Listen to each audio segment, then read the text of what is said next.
Hey everybody, this is Mr. Conklin. I am recording from my basement studio, as it were. It's just I have a microphone and a cam down here, so it's actually kind of fortunate you can't see the actual me because I'm kind of in uh, casual clothes and penguin slippers. So just use your imagination. It's more than enough. Moving on, I had some questions about the practice exam. Questions, let me look real fast. 18, 19, 20, and 26. Let me just write these. 18, 19, 20, and 26. So these are for the part one and part two things that we've done. So let me see if I can dig up number 18. So it looks as if open sesame. I'm looking at another screen while I'm doing this. I know this is really boring, just watching my finger tap here while I'm getting at it. But here we go. Number 18 is solved by completing the square. So let's try that. The problem they gave was for number 18 is a squared minus 10a minus 50 is equal to 6. And they said solve. So we're going to get a by itself. So let's see what happens here. And I hope this thing stays focused. We'll see what happens. Step one for completing the square is get the answer equal to 0. So we're going to subtract 6 from both sides just to get the answer down to 0. I should move this down a little bit. So a squared minus 10a minus 56, and that's equal to 0. Hopefully that makes sense. So step one is just get the answer down to 0. You pretty much have to get it equal to 0 whenever you're solving for almost anything, unless you're super lucky and algebra works. And you can only solve with algebra if you have one species of variable. Here we have two species. You have a to the first and a to the second, so two different powers or two different species. Anyway, step two, cancel the c. The c is the constant term at the end, and then leave a blank. So I'm going to add 56 to both sides and leave a blank. It's going to be a squared minus 10a plus blank equals positive 56. Again, I hate when they use the letter a here because the formula is ax squared plus bx plus c equals 0. That's what it's supposed to be. And a already has a job. It's supposed to be the coefficient of the x squared term. And they don't even use x, they're using a, which is just making this annoying. But just so when I'm talking about canceling the c term, this is what I'm talking about. You cancel that term and leave a blank. So step one is set it equal to 0. Step two is cancel the c and leave a blank. Step three is undistribute the a. And in this case, there's only a 1 there, so it's going to be the exact same problem. Minus 10a plus blank equals 56. If there had been, for example, like a 2x squared minus 12x plus something, we would have undistributed the 2 and been left with x squared minus 6x plus blank, blah, blah, blah. That's just as an example. It has nothing to do with this. But that's what I mean for step three. And that didn't have to happen because we just had a 1 in front, so there's really not much to undistribute. You can pull out a 1, but whoop-de-doo, it doesn't do anything. Step four is the most involved step. That's compress this into a binomial squared. Like normally there's a number out in front, like 2 or something. In this case, there's a 1. Square the first, double the product, square the last is the pattern we're looking at. When this is a binomial squared, the whole point of completing the square is saying, this looks like a binomial squared, but it's not complete. We want to complete it. So this is square the first, this is double the product, and we don't have a square the last. Square the first must have come from A. So here's the first and here's the last.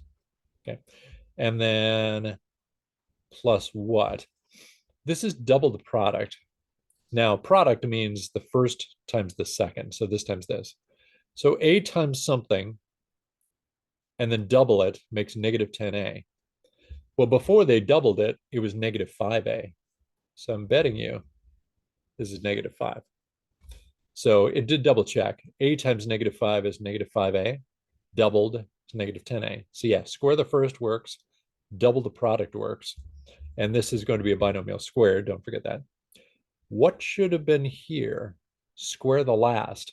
-5 squared is +25. That's completing the square. The only catch is this is an extra weight you have on the left-hand side, which is legal as long as you do it to both sides. Okay. Now, one little caution. If you're doing this on a test, if there had been a 2 in front, like let's just put a 1 in front to show you, you'd have to multiply this number by the coefficient. If this had been a 2 times 25, I'd actually be adding 50 here, 2 times 25, because everything would be twice as big as I thought it was. But here, it's just plain old 25. So let's check this. 56 plus 25 turns out to be 81. Does that make sense?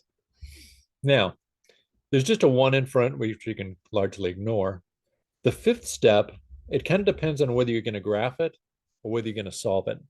If you graph it, you just bump this to the other side, subtract it, and it's in vertex form. Ta-da. It'll be like -5 comma -81 or something like that, which would be horrendous to graph, but whatever. We're not graphing it anyway.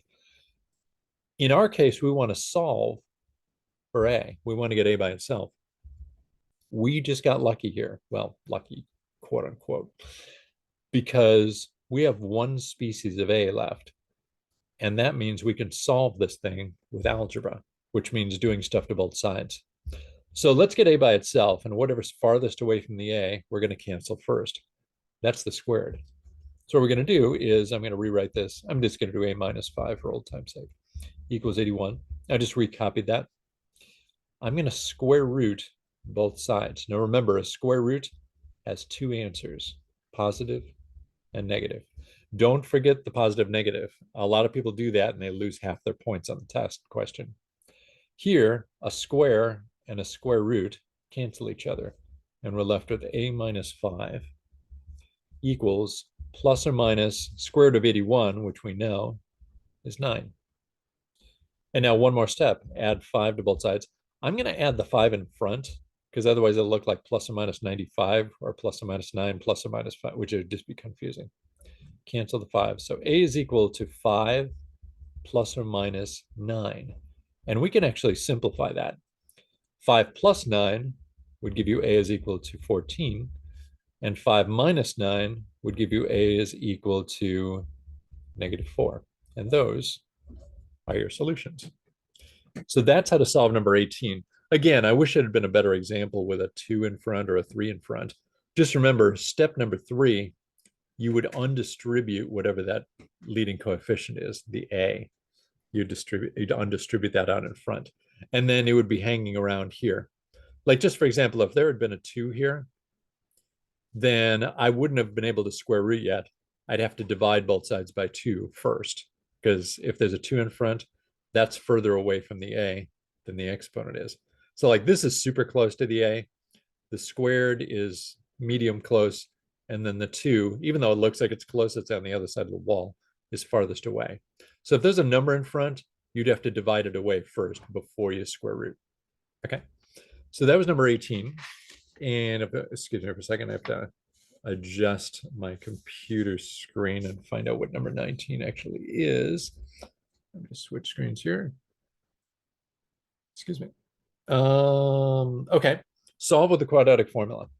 So 8x squared equals 12x plus 7. Now, solve with the quadratic formula. The quadratic formula, thank God they used x. It's x equals -b plus or minus the square root of b squared minus 4ac, all divided by 2a.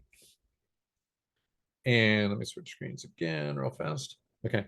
And this is if ax squared, this is what we saw above, plus bx plus c is equal to 0. Okay. Now, this is not equal to 0, which means I can't even start the problem yet. I need to get the answer to 0. That's actually what happened up earlier in the complete the square. The very first step was get it equal to 0. And that's true for any solving problem. They want us to solve this one, which means we've got to get the answer down to 0. So I'm going to subtract 12x on both sides because I don't want it on that side. And I'm going to subtract 7 as well on both sides. Cancel, cancel. So this will be 8x squared. These are not like terms, so I'm not combining anything. 8x squared minus 12x minus 7 equals 0. Ta-da. Now it's in the right form. Now it's equal to 0. Now we can use the quadratic formula. Just have to identify A, B, and C in order to plug it into the formula. I would add the opposites. Please do, because otherwise you might mistake the positives and negatives. A is positive 8. That's the first coefficient. The second coefficient is right in front of the regular x. That is negative 12. Some people forget the negative. And the third is negative 7. And some people forget the negative. One last caution before we actually get into the meat of this. When you use the quadratic formula, always use parentheses when you plug in your numbers. Always, always, especially if they're negatives that you're plugging in. Otherwise, you will probably get an arithmetic mistake and throw off your answer, which would be bad. So let's try this thing. Whenever I do answer keys for something like that, and I'm showing my own work, I always do all this blank, blank, blank, blank, blank thing first, and then make sure everything is the right structure. So it's negative b. Don't be afraid to put negative 12. That does happen. Then here is going to be negative 12 in parentheses squared minus 4 times a times c. So 4 times 8 times a negative 7. And then on the bottom is 2a, which is 2 times 8. You notice we have some negative negatives up here.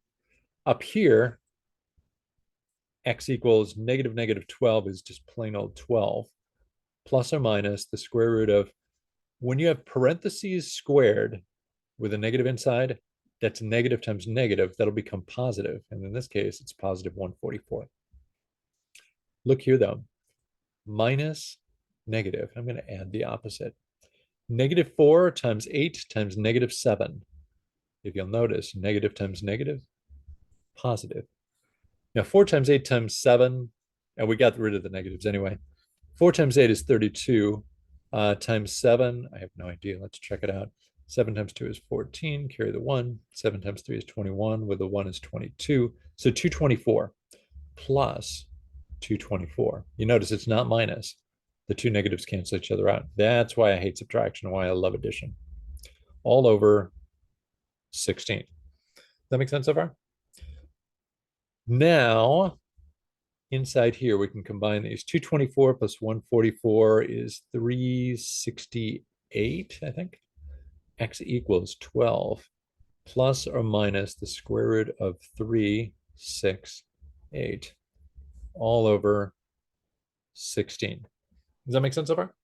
All right, now the question is, does that 368 come out as a perfect square? I am going to quick test this off screen. Well, actually, you know what? No, I left my calculator upstairs. Go figure. I'm just going to square root it on my computer calculator. This is not a perfect square. 368 is not a perfect square, but it may reduce. What perfect squares go into 368? I'll just do this off to the side. 368, whoops, hello, brain, hand, get together. So 368, I want to start small. I want to split off a perfect square. I want to make sure it actually works. I think 4 goes into this. There's a trick to knowing that, but just it seemed like a reasonable guess. So I'm going to do off on the screen. You'll just have to take my word for it. I'm doing this. 368 divided by 4. And I got 92. And now the question is, are there any other perfect squares in 92? Now remember, 2 is not a perfect square. 4 is, 9 is, 16, 25, blah, blah, blah. Keep this 4. And then I'm curious if 4 goes into 92. Let me try that. 92 divided by 4, eureka. There is another 4 you can split off, and that's 4 times 23. Now let's simplify this. Radical 4 is 2. This is times. So 2 times 2 times radical 23. I put the little times there because there was a student I had a long time ago who did radical 4, radical 4, radical 23, and they just wrote 2, 2, radical 23, and then got distracted or something, and then wrote as a final answer 22 radical 23, which was really awkward. They were so embarrassed at the end. They were actually the valedictorian of the class. So they knew better. It was just like a distraction point. So what is this really? 2 times 2 is 4 times radical 23. So let me rewrite this. X equals 12 plus or minus 4 radical 23 all over 16. That's almost done, almost. The one thing we have left to do is to reduce this. I cannot simply reduce right now. The whole thing divided by 16, I have to split up. So it's going to be 12 over 16 plus or minus 4 radical 23 over 16. The whole thing divided by 16 is the same thing as each one divided by 16. That's how I can split this up. And when you split it up, you have some pretty nice canceling. 12 over 16 reduces to 3 over 4. Then plus or minus, so I'll just reduce that here, 3 and 4. And then here, 4 and 16 reduce to 1 and 4. So this becomes radical 23 over 4. And these are your solutions. 3/4 plus radical 23 over 4 and 3/4 minus radical 23 over 4 are your two solutions. And ta-da, there you go. So there's number 19. Let me look at the list and see. Number 20. So I need some more paper. So I'm going to tell everybody, let me know if you need to see that again, but you can't. But at least you can freeze the film and rewind. You just yell through the internet, Mr. Conklin, stop, put the paper back up. Sorry, just hit pause and rewind and it should work. So, and my calculator's on my screen, so I can't see what I'm doing. So number 20 says, let me double check the problem itself. They gave you a parabola, y equals x squared minus 2x minus 3. And it says identify the vertex, the axis of symmetry. I'm just going to abbreviate here. Period. The y-intercept, the x-intercepts, if any. Now, there's a funny thing that why do they only say one y-intercept and possibly many x-intercepts? There can only be one y-intercept with a function. If you remember, a function is one input yields one output. And one of the tests for a function is the vertical line test. No vertical line should ever hit the graph more than once, which means that, here, I'll do a little miniature graph here. If you have a parabola, the y-axis is a vertical line, and it can only hit the graph once. Okay, so if it hit more than once, then you're talking about something that's not a function at all. Anyway, then sketch the graph. So how do you get the vertex axis of symmetry, blah, blah, blah? There are two ways.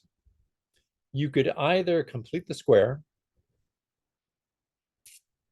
and get it into vertex form, or you could use kind of a shortcut formula to get the axis of symmetry, which is x equals negative b over 2a, which interestingly enough, if you remember the quadratic formula, negative b plus minus square root of b squared minus 4ac all divided by 2a, it's the first half of the quadratic formula. This is the axis of symmetry. And it's right in between. The quadratic formula gives you the two roots. The quadratic formula gives you these two. And then the line in between is the axis. And that's negative b over 2a. The plus minus is basically how far to the left and how far to the right the roots are from the center. And this is the center. You don't really need to know that, but it helps you understand where this cheat formula came from. Okay. Oops, and my calculator is over my screen again, but okay. I'm taking on faith that you can see what I'm doing. So this is the faster way to do it, so I'm going to do this first. So what is the axis of symmetry in this case? It is x equals, now remember up here, there's a 1 for an a. I'm going to add the opposite, Strongly recommend you do that. So we've got A is 1, B is -2, C is -3. So if I want negative B, remember I always use these parentheses when I'm plugging stuff in. Negative B is -2. That's why the parentheses come in handy.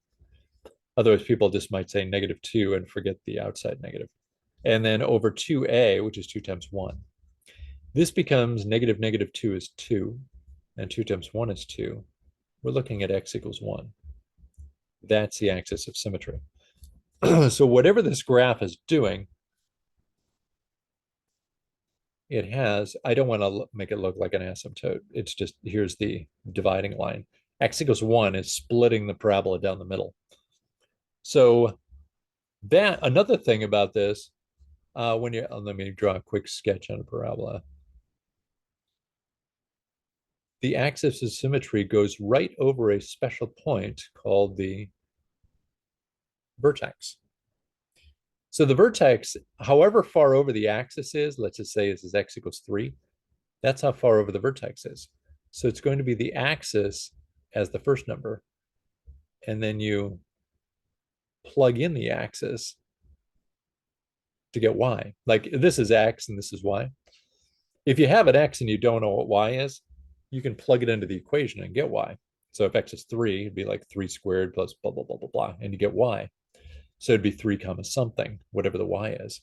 In this case, find the axis, which is 1, and I'm going to plug that in. So the vertex is, we know it's 1 comma something because that's where the axis comes in handy. And now let's plug it into the formula. Y equals 1 times something squared plus -2 times something plus -3. And the something we're talking about is 1. So order of operations says do the exponents first. 1 squared is 1, times 1 is 1. And then -2 times 1 is -2, and then -3. So 1 plus -2 is -1, plus -3 is -4. So we're looking at 1 comma -4 as our starting point. So might as well do that. So it's 1 comma -4. And there's a starting point for our parabola.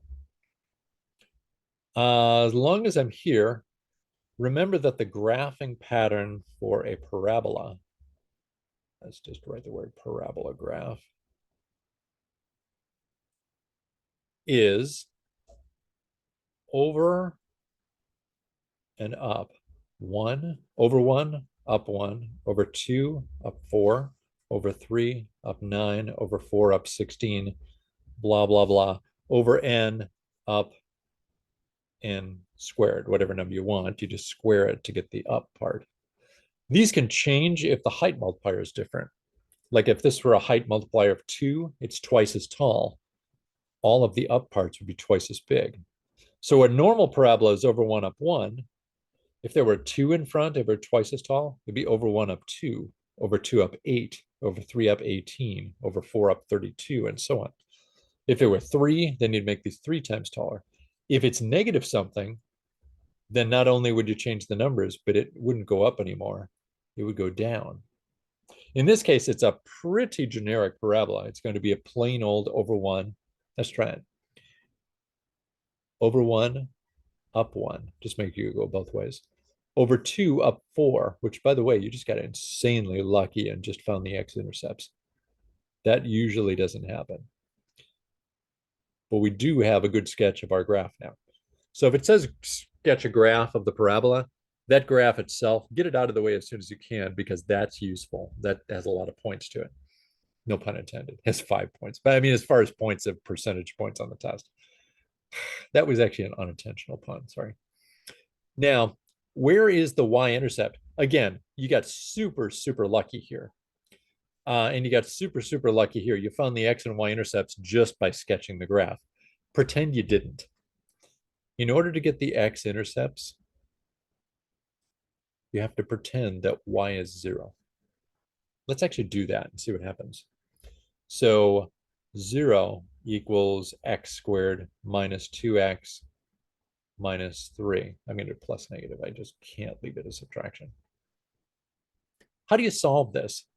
Well, if you remember, there are four ways to solve parabolas, quadratics. You could solve with algebra if you're lucky, if you have one species of x. Unfortunately, that's not the case. You could try factoring it, where I didn't even try that. Can you think of two numbers that add up to -2 and multiply to be -3? Interestingly enough, yes. X minus 3, x plus 1. That, by the way, is one of the fastest ways to solve. You could also have completed the square like previous, or you could use the quadratic formula. And that'll get you the two solutions right away. X equals something, x equals something.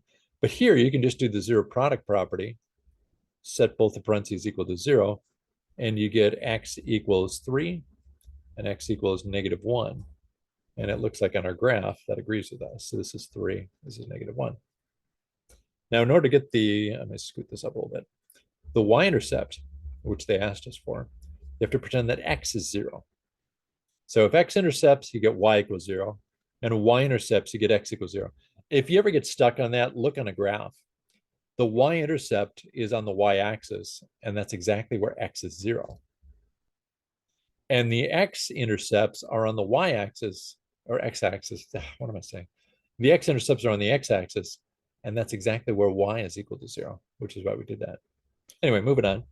Plug in an x equals 0, which is actually pretty nice. It's y equals 0 squared minus 2 times 0 minus 3. You're going to get y equals -3. And sure enough, that's exactly what our graph said. So we've got the x-intercepts here, and we kind of got lucky with the graph. We've got the y-intercept here, which is good. The vertex is 1 comma -4, which we found a little earlier. And the axis of symmetry, which we found first, is x equals 1. And then here's the sketch of the parabola, and you're done. Okay. Now, the alternate way to do that, if you get this in vertex form, you will eventually complete the square, the 5 steps from before. I'm going to speed this along. It's y equals 1 parentheses x minus 1 parentheses squared plus -4.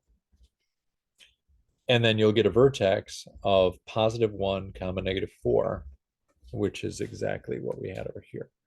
I did this earlier, so just kind of take that on faith. But if you did the complete the square 5 steps, you would get this out of this. Does that make sense? Okay, so that is number 20. And if memory serves, the last question that was asked was the monster question, number 26. That was, I get all the roots. And my first reaction was, oh, great. But it's only fair that I asked you to do it, so I should do it myself. Let's take a quick look at what the equation is. I have to open up a new document here. Wakey, wakey, computer. Yes. So here we go. This is going to be kind of a monster. 3x to the 7th plus 6x to the 6th minus 4x to the 5th minus 8x to the 4th minus 3x cubed minus 6x squared plus 4x plus 8 equals 0. And they gave this sort of semicolon -2, which basically means that x equals -2 is a root. They gave you one for free. So what do you do with this mess? My suggestion to you, by the way, especially on the real exam, look at this problem ahead of time. See if it factors. You might say, are you crazy? That thing is power 7. How could it possibly factor? Well, let me show you. This particular one, I will do it the normal way, the synthetic division way in just a second. But I did want to point this out. This does factor. You notice there are proportions here. 3, 6, -4, -8, -3, -6, 4, 8. The second term is always twice the first. Those are proportions. 3 goes to 6 as 4 goes, -4 goes to -8, and so on. This factors by grouping. I'm going to add the opposites because I hate subtraction for many, many reasons, too numerous to count here. Let's try it. The first pair, you can pull out a 3x to the 6th, and out comes x plus 2. This one, you can pull out a negative 4x to the fourth, and out comes x plus 2. And then plus negative 3x squared, and out comes x plus 2, plus a 4, and then out comes x plus 2. You can factor this. This is a GCF. It's a greatest common factor, this x plus 2 parentheses. You can pull it all the way in front. And you now have 3x to the sixth plus negative 4x to the fourth plus negative 3x squared plus 4 equals 0. Interestingly enough, these are proportional as well. 3 goes to negative 4 as negative 3 goes to 4. That'll factor by grouping again. So x plus 2. And then what comes out of this first pair? Looks like it's going to be x to the fourth. So I'll make big parentheses. X to the fourth, and then little parentheses. It'll be 3x squared minus 4, I think.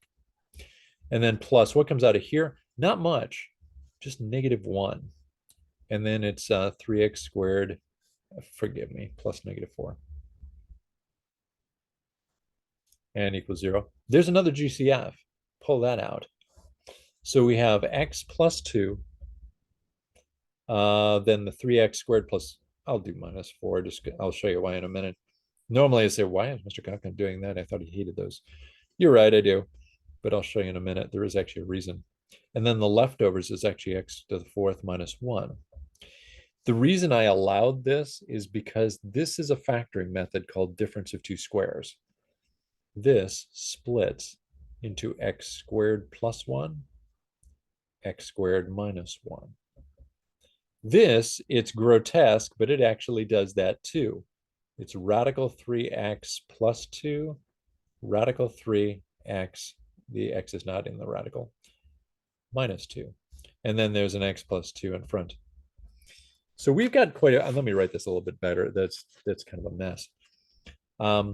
X plus 2, and then radical 3x plus 2, radical 3. Sometimes people write it as x radical 3, so you don't have to make a mess like this. X minus 2. Then there is x squared plus 1. And then there's x squared minus 1. This may seem like a lot of work, but it actually is faster than the guess and check. Set all these equal to 0.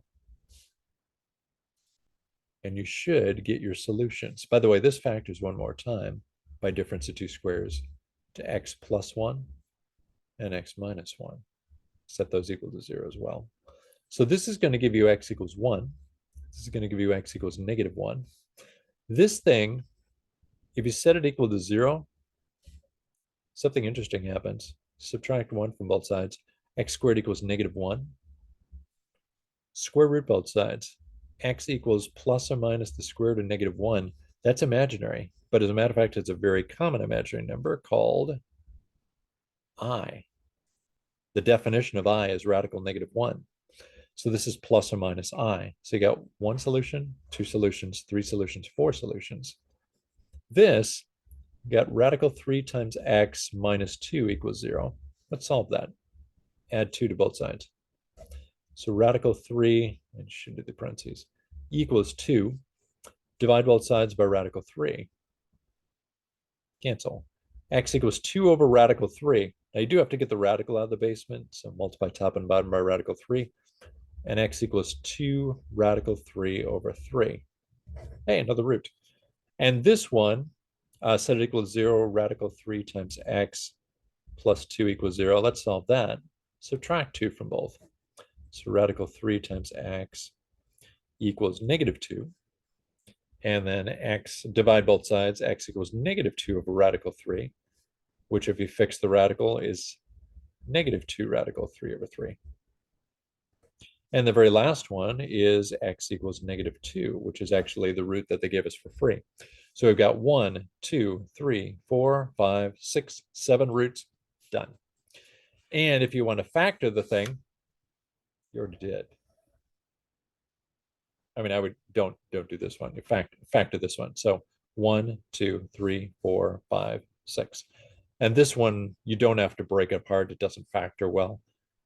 So this is as far factored as you'll need. So you will need the factored version, and you will need the individual roots.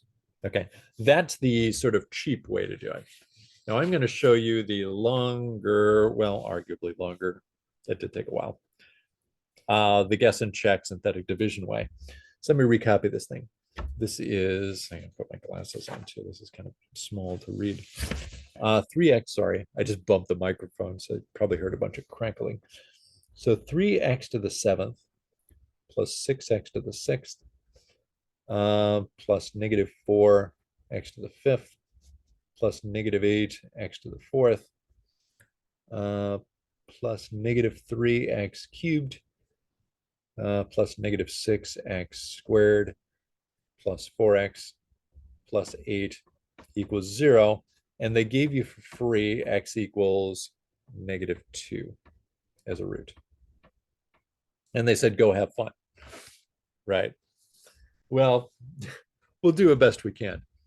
If you know this is a root, you can synthetically divide it out. So we're going to set this up as 3, 6, negative 4, negative 8, negative 3, negative 6, 4, 8. Okay, let's try this. Now again, synthetic division is, here's the box number. The box number is the root. Like if they give you a parentheses like x plus 2, you have to solve it to get the box number. So x plus 2 would give you a box number of negative 2. If they already gave you the root, then it already is the box number. So anyway, you add first. So 3 plus nothing is 3. Then you multiply the box number. It's negative 6. That's 0. That's nice. Multiply, nothing. Add.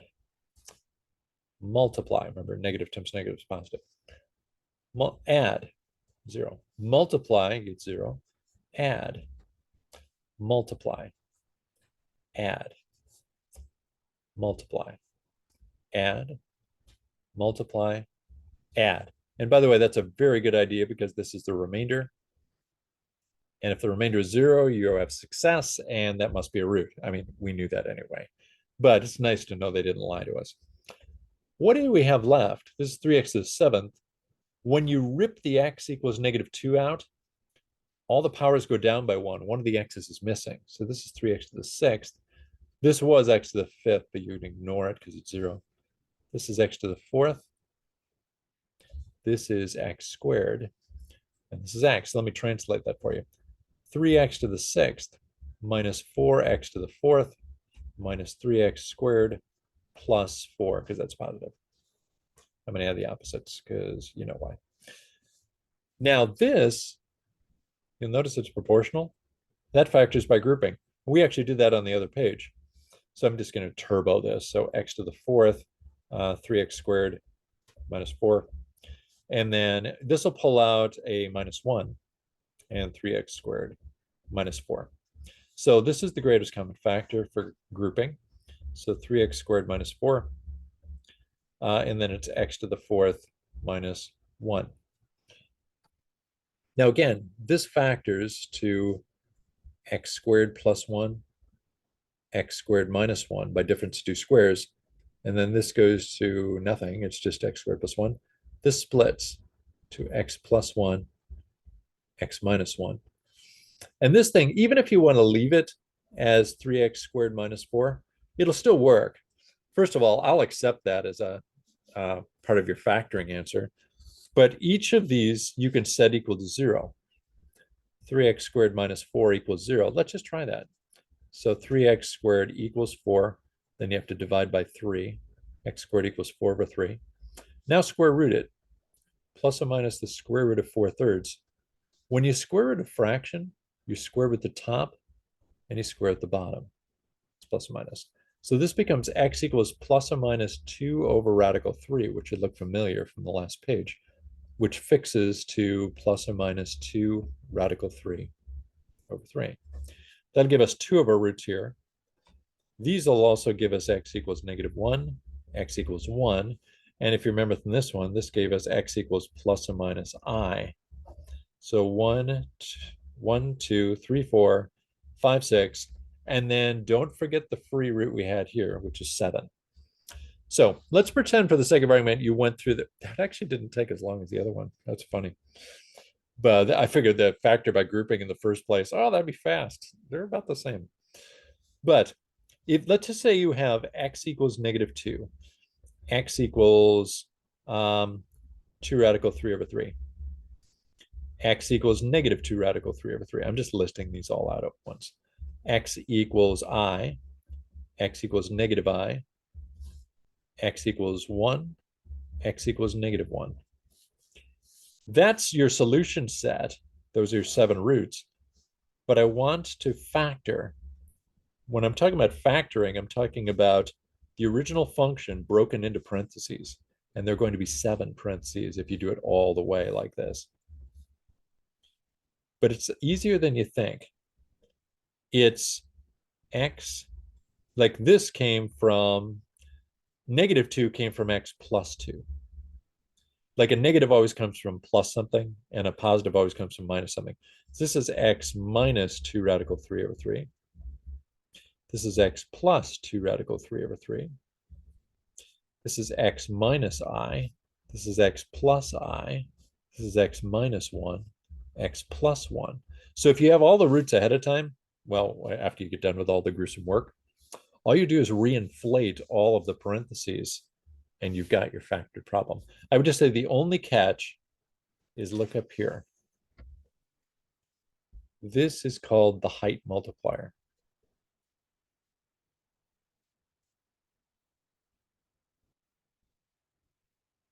And along the line, it may have gotten lost. Look at, if you were to multiply all these back together again, I mean, God forbid, but it would take forever. But if you were to multiply this times this times this times this times this times this times this, watch this. Just look at the first ones. What's x times x times x times x times x times x times x? I think it's x to the 7th. Something's missing. We lost our 3. What you'll have to do is physically glue that, the height multiplier, back in place. And that is your final product. Okay, so that was a huge mouthful. Hopefully that wasn't too terribly intense. If you have any other questions or concerns, email me, and feel free to rewind this and do as you like, back and forth. God willing, this will help, and Godspeed your healing. I'm praying for you, for y'all. So, and take care. If you're at home, just rest well. If you're still sick, you do not have to come in to get the exams. We'll figure out the exams some other time. Whether we get back from school in January or whatever, your health is more important than this. So go get healthy. Don't try and take the exam while you're sick. That usually doesn't do good things for your grade, and it definitely doesn't do good things for your health. So stay, recuperate, rest up, and we'll see you when you get healthy. So God bless you all, and talk to you later.